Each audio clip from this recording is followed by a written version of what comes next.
कौन जिम्मेदार है इसका? तो मेरे अजीज दोस्तों, हिंदुस्तान के गयूर मुसलमानों को मैं पैगाम दे रहा हूं कि वक्त आ गया है कि अपनी जमात को मजबूत करो। ये लोगों में ताकत नहीं है कि बीजेपी को रोक सके। तुम अपनी जमात को मजबूत करो, अपनी सियासी सोच को मजबूत करो, अपनी जमात के उम्मीदवारों को कामयाब करो। डरने घबराने की जरूरत नहीं है। अरे जब ये लोग उस जालिम को नहीं रोक सके इख्तिदार की कुर्सी पर बैठने के लिए, तो अब हमको मैदान अमल में आना पड़ेगा।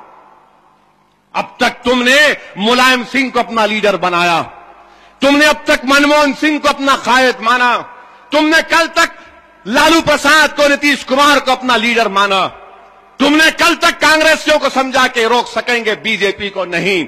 अब तुमको लीडर बनना पड़ेगा, तुमको वक्त का सालार बनना पड़ेगा।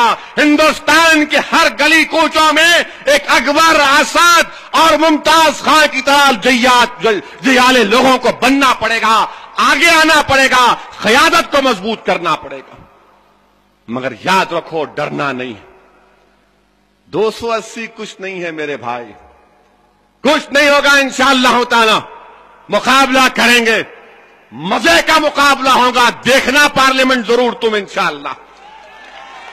दुआ करना मेरे लिए कि अल्लाह मेरी जबान में तासीर दे, अल्लाह मुझे हिदायत दे, अल्लाह मुझे तौफीक दे, अल्लाह मुझे ताकत दे कि मैं इन जालिमों से दिल खोल के मुकाबला कर सकूं। और हम कौन है मेरे नौजवानों? याद रखो, कामयाबी इसमें नहीं है। कामयाबी का तस्वुर करबला से मिलता है कि खुद को खत्म कर देना, यह कामयाबी। हम खत्म हो जाएंगे मगर हक की सरबुलंदी के लिए काम करेंगे। हम लड़ेंगे, मुकाबला करेंगे जमहूरी अंदाज में। ये बिल पास हो गया, वो लोग सोच लिया कि जब एक बिल पास हो सकता है, मुसलमानों की तरफ से आवाज नहीं आती है, तो अब हिंदू राष्ट्र बनाओ। हम किस गुमान में हैं कि ये हिंदू राष्ट्र बनेगा हमारा मुल्क, तो हम लोग एहतजाज करेंगे, प्रदर्शन करेंगे। बात नहीं मानी जाएगी। क्यों नहीं मानी जाएगी? जबरदस्ती हिंदू राष्ट्र नहीं बनाएगा। किसी भी राष्ट्र को हिंदू बनाने के लिए, किसी भी नए कानून को लाने के लिए 3 जगह पर जाना पड़ता है। कौन सी जगह पर? सबसे पहले लोकसभा में बिल पास होना चाहिए। तो लोकसभा में तो बिल पास हो जाएगा, इसलिए कि 350 से अधिक, 400 से अधिक मेंबर हैं किनके, जो हिंदू राष्ट्र बनाना चाहते हैं। 365 मेंबर चाहिए सिर्फ, लेकिन वहां 400 है। लोकसभा में सबसे पहले बिल पास होता है, वहां पास होने के बाद दूसरे नंबर पर वो बिल पास होता है राज्यसभा में। दूसरे नंबर पर राज्यसभा में। राज्यसभा में इस वक्त उस तंजीम की, उस जमात की अक्सरियत नहीं है। किनकी अक्सरियत है? अपोजिशन की। अपोजिशन में जो भी हो, धार्मिक प्रोग्राम है, मैं क्लियर नाम नहीं ले रहा हूं, लेकिन एक आपको आज के बढ़ते हुए हालात और आप जिस हिंदुस्तान में रहते हैं, इसमें कानून कैसे बनता है, इसमें आपके हुकूक कैसे सल्ब किए जाते हैं, मैं वो बता रहा हूं जो आपको हर कोई नहीं बता सकता। और आपको इस चीज की जानकारी होना जरूरी है। अगर आज तक हम इतिहास को बोलते रहते, अपनी इतिहास को सामने रखते रहते, अपने हुकूक की बात करते रहते हमारे सारे दानिश्वर, तो आज मुसलमानों की ये दुर्गति नहीं होती। आज हमको पता ही नहीं कि इंडियन कॉन्स्टिट्यूशन में who am I, who are we, हम कौन है कॉन्स्टिट्यूशन में? जानते हैं आप कौन है? नहीं जानता। एनआरसी लागू हो गया तो डर जाते हैं। बिल पास हो गया, अरे बिल पास हो गया, लेकिन आप नहीं जानते कि बिल पास होने के क्या क्या प्रोसेस है, कौन सा काम लीगली, कौन सा काम इल्लीगल है, नहीं जानते। तो ये बिल जब पास होता है 3 जगह पर, लोकसभा, राज्यसभा, तो राज्यसभा में अक्सरियत उनकी नहीं है जो हिंदू राष्ट्र बनाना चाहते हैं। लेकिन जब अक्सरियत उनकी नहीं थी तो तलाक का बिल क्यों पास हो गया? पता है कैसा कर दिया? राज्यसभा में कुछ मेंबर को उन लोगों ने खरीद लिया, और वहां पर जितने भी लोग हैं राज्यसभा में, तकरीबन वो भी तो वही हैं, वो भी वही हैं जो वो हैं पहले वाले।